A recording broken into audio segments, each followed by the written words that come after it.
అందరికీ నమస్కారం అండి. రాష్ట్ర ప్రజలందరూ కూడా ఈరోజు ఒకే ఒకటి గమనించాలి. ఈ అధికారం, ఈ హోదాలన్నీ కూడా మనం ఓట్లేసి మనం మద్దతిచ్చి గెలిపిస్తేనే వాళ్లకు అన్ని రకాలుగా ఈరోజు అధికారంలో ఉన్నారు. ఈరోజు అధికారం మదం తలకెక్కి కళ్ళు కనిపించకుండా రాష్ట్ర ప్రయోజనాలు గాని రాష్ట్ర ప్రజలను గాని మర్చిపోతున్నారు.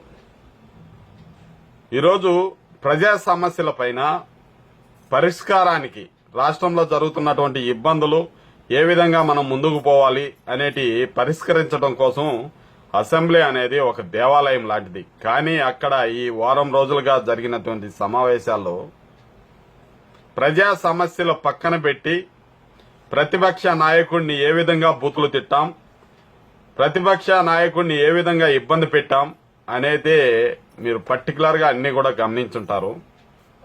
నేను ఈరోజు ఒక సార్ గురించి చెప్తున్నాను. ఈ సార్ గురించి ప్రత్యేకంగా మీకు చెప్పాల్సిన అవసరం లేదు. జగన్మోహన్ రెడ్డికి అవినీతి కేసుల్లో 31 కేసుల్లో ఉన్నా కూడా నేషనల్ మీడియాలో ఇన్నిసార్లు ఎప్పుడు కూడా రాలేదు. కానీ కరోనా వైరస్ ను స్ప్రెడ్ చేయటంలో ఆ కాళహస్తి ప్రజలకు ప్రాణాలు పోవటం కోసం ఇతను చాలా కష్టపడ్డాడు.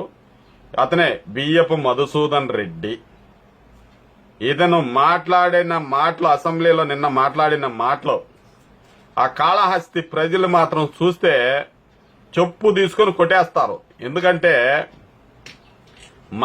అక్కడ వచ్చిన 10 నిమిషాల అవకాశంలో కాళహస్తి ఓట్లేసినటువంటి ప్రజల సమస్యల గురించి మాట్లాడకుండా ఇతను లోకేష్ గారి ముట్టిగడగను, చంద్రబాబు నాయుడు గారి ముట్టిగడగను, అక్కడ కొద్ది సమయం మిగిలితే స్వామి భక్తి, జగన్ గారి పైన స్వామి భక్తి చూపిను. ఎందుకంటే నాకు టికెట్ ఇచ్చాడు, నేను గెలిచాను అంటే ఈడు గేదె కదా, గేదె ముఖం వేసుకుని ఉంటాడు. కాబట్టి ఇతను మాట్లాడిన మాటలు ఒకసారి చూడండి, మళ్ళా చర్చించుకుందాం.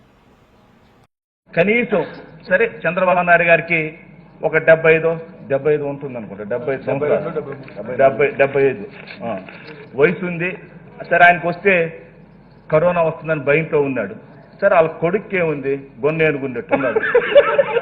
ఆయనకేం చెప్పు, కొడుక్కి వచ్చి సర్వీస్ చేయొచ్చు. 3 మినిస్టర్లు తీసుకుని హైదరాబాద్ లో కూర్చున్నారు. కాబట్టి దయచేసి సర్వీస్ చేయాలంటే మనసు రావాలి. చూశారు కదా ఫ్రెండ్స్, మన మధుసూదన్ రెడ్డి గారు ఏం మాట్లాడారు అసెంబ్లీలో అనేది. కాళహస్తి ప్రజలారా, ఓట్లేసి గెలిపించి ఆయన్ని అక్కడికి పంపించడానికి కారణం మీరే. ఈరోజు మీ సమస్యలు పక్కన పెట్టి లోకేష్ గారి ముడ్డిగడగను, అక్కడ మిగిలిన 10 నిమిషాల సమయంలో ఇతనికి ఎమ్మెల్యేగా టికెట్ ఇచ్చి గెలిపించాడు కదా జగనన్న, ఆయనకు స్వామి భక్తి చూపినే టైం సరిపోయింది. మీ సమస్యలు పక్కన పెట్టేశాడు పూర్తిగా. ఇప్పుడు మీరే నిర్ణయం తీసుకోవాలి, ఇతన్ని చెప్పుతో కొట్టాలనా లేకుంటే పూలేసి సన్మానం చేయాలా అనేది. దయచేసి గమనించండి. పోతే మధుసూదన్ రెడ్డి గారికి నేను ఒకే ఒక విషయం నేను అడుగుతున్నాను. సార్, మీరు లోకేష్ గారి విషయంలో మీరు మాట్లాడుతున్నారు. లోకేష్ గారు గత 18-19 నెలలుగా రాష్ట్రంలో ప్రజలు పడుతున్న ఇబ్బందుల పైన, సమస్యల పైన నియోజకవర్గాలలో తిరుగుతూ వరద ముంపు ప్రాంతాలలో తిరుగుతున్నాడు. కానీ మీ కళ్ళేమన్నా ఎవరిదన్నా పెట్టుకోనుండావా, లేకుంటే ఏమైపోయాయి మీ కళ్ళు? కనిపించలేదా?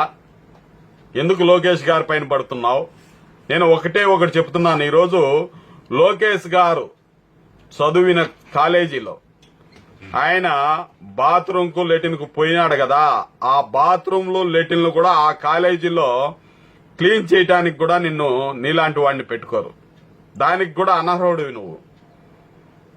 ఈరోజు నువ్వు ప్రజా సమస్యలను పక్కన పెట్టి ఒక బ్రోకరు ఈరోజు నువ్వు కరోనాను స్ప్రెడ్ చేసి కాళహస్తిలో ఎంతో మంది ప్రాణాలు పోవటానికి కారణం నువ్వు. ఈరోజు ఒక ప్రజాప్రతినిధిగా ఉండి నువ్వు అసెంబ్లీలో మాకందరికీ ఆదర్శంగా ఉండవలసినటువంటి నాయకుడివి మూతికి మాస్క్ కూడా లేకుండా సిగ్గుందా మీకు? బ్లీచింగ్, పారాసిటమోల్ అని రాష్ట్రంలో ఎంతో మంది ప్రాణాలు పోయాయి. ఈరోజు నీకు 30 కిలోమీటర్ల దగ్గరలో తిరుపతిలో ఎంపీని కోల్పోయారు, మీ ఎంపీని. కొద్దిగా రాష్ట్ర ప్రజలపైన, రాష్ట్ర సమస్యలపైన మాట్లాడండి సార్. ఎందుకు ఇలాంటి దిగజారి వ్యాఖ్యలు చేసి మాలాంటి వాళ్ళ దగ్గర చెప్పించుకుంటారు? దయచేసి రాష్ట్ర ప్రజలారా, ఇలాంటి వారికి ప్రతి ఒక్కరికి కూడా బుద్ధి చెప్పాలని రాష్ట్ర ప్రజానీకాన్ని అందరినీ కూడా కోరుకుంటున్నాను. అందరికీ కూడా ధన్యవాదాలు.